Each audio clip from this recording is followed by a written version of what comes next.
Bonjour à tous. Alors, fourmis PvE, PvP, pourquoi, quand, comment? C'est ce qu'on va voir aujourd'hui assez rapidement. Donc là, nous sommes sur une action qui est du PvE pur, c'est-à-dire attaquer la marmotte, ou attaquer le pangolin, ou attaquer les insectes sur la carte. Il y a des fourmis qui sont plus fortes en PvE que en PvP. Donc, en ce qui concerne le PvE du jour, la marmotte, je joue principalement tireur. Donc les fourmis tireuses à utiliser, que j'utilise moi avec ce que j'ai, sont armure d'or, rouille, ainsi que flèche argentée. Armure d'or est une très bonne fourmi généraliste, donc comme on voit elle est universelle, pour le PvE grâce à son éveil qui augmente. Donc là j'ai mon éveil qui est au deuxième stade, donc qui est en bleu. Il y a aussi le stade violet et le stade doré. Et juste sur le stade bleu, donc qui est le deuxième stade, on voit que j'inflige 15% d'attaque de compétences avec armure d'or en plus sur le PvE, et les dégâts de toutes vos unités contre la marmotte et le pangolin de 15%. Donc ça va aussi augmenter les attaques de mes autres fourmis. Alors, pourquoi on joue toujours en PvE les trois mêmes fourmis, c'est-à-dire qu'on ne s'amuse pas à faire un mélange, tireur, gardien, porteur, etc. Parce qu'il y a des évolutions qui sont intéressantes, qui sont dans combat affinité unitaire fondamentale, pas du tout, c'est pas là. C'est dans le combat moyen où on voit qu'en fait, quand on met que des tireurs ou que des gardiens, l'attaque des gardiens augmente quand la formation est pleine de gardiens. Donc elle peut augmenter jusqu'à 10%. De plus,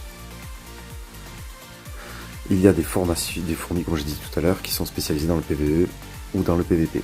Donc en concernant le PvE, nous avons Jack Jumper qu'on retrouve sur deux différentes formations, mais qui n'est plus d'actualité. Ce tableau n'est pas à jour, parce que nous avons armure d'or à la place de Jack Jumper. Donc on peut mettre, pour les gardiens, armure d'or, attaque grandée et panthère poilue. En ce qui concerne les tireuses, alors là je vous laisserai faire vos tests, parce qu'il faut s'amuser à tester, c'est aussi le but du jeu. On voit qu'ils ont mis Acacia, Mystrium et la mort. Sauf que ce tableau ne concerne pas les nouvelles fourmis. Comme j'ai dit précédemment, il n'est pas à jour. Et nous avons aujourd'hui Flèche Argentée, qui est la meilleure fourmi en free-to-play, en grande portée, que ce soit en PvE ou en PvP. PvP, c'est player versus player, donc en commenter d'autres joueurs. Donc ce que je conseillerais de tester, c'est de mettre Mystrium ou la mort en première ligne, Mystrium ou la mort en seconde ligne, et Flèche Argentée en troisième ligne. Et si je devais enlever une fourmi, j'enlèverais la mort suivant l'état de son éveil, parce que la mort a un éveil. L'éveil de la mort est très puissant, mais suivant quel éveil il a, Mystrium peut faire plus de dégâts.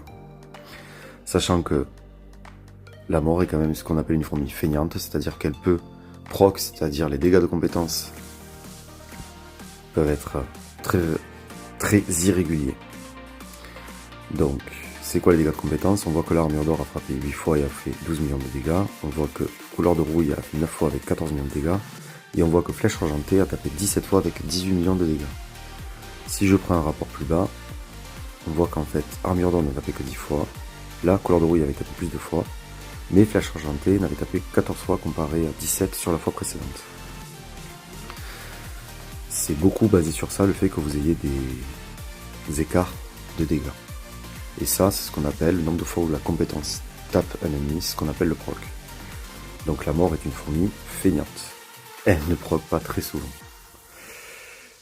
Et maintenant, petite explication sur les porteurs. Même si on a armure d'or, si on est spécialisé porteur, à partir d'un certain niveau, il vaudra mieux mettre chasseur en première ligne. Et ensuite, soit Siphon-Myrmex, qui est cette fourmi qui est de la vaste forêt, en deuxième ou troisième ligne, soit chasseur Mystrium, excusez-moi, en deuxième ou troisième ligne. Sur ma principale, j'ai 7 étoiles sur Citrine, donc je la mets en troisième ligne, et je mets Siphon-Myrmex en deuxième ligne. N'oubliez pas qu'il faut tester en PvE toujours, et en PvP aussi. Et en PvE, on va rechercher juste du dégât pur, c'est pour ça qu'on va mettre que des grosses fourmis à grosses compétences. Il y a d'autres fourmis très fortes, par exemple j'ai, concernant les porteurs, parce que c'est ce sur quoi je me suis le plus spécialisé, concernant les porteurs, nous avons Campodontus coloratus qui est très forte en PvP, mais extrêmement nulle en PvE. Pourquoi? Parce que ses compétences en PvE, il y a une possibilité de 53% de causer 260% de dégâts à 2 unités et de les mettre dans l'état de silence pendant un round. Sauf qu'en PvE, nous nous moquons que l'ennemi soit en silence. Le silence, c'est une capacité qui va faire que l'ennemi ne va pas pouvoir déclencher ses compétences. Par contre, en PvP, ça c'est hyper intéressant. Parce que du coup, vous allez pas subir de dégâts pendant un round.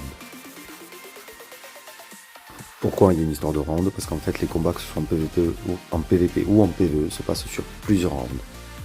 C'est-à-dire que vos fourmis vont attaquer plusieurs fois. En une attaque, ça va se diviser en plusieurs sous-attaques. Et vos fourmis vont donc attaquer entre 6 et 8 fois, plusieurs fois. C'est assez flou, dit comme ça. Et je pense pas que je vais arriver à le dire plus simplement. Donc je vais vous laisser sur ça. Je vous souhaite à tous une bonne journée.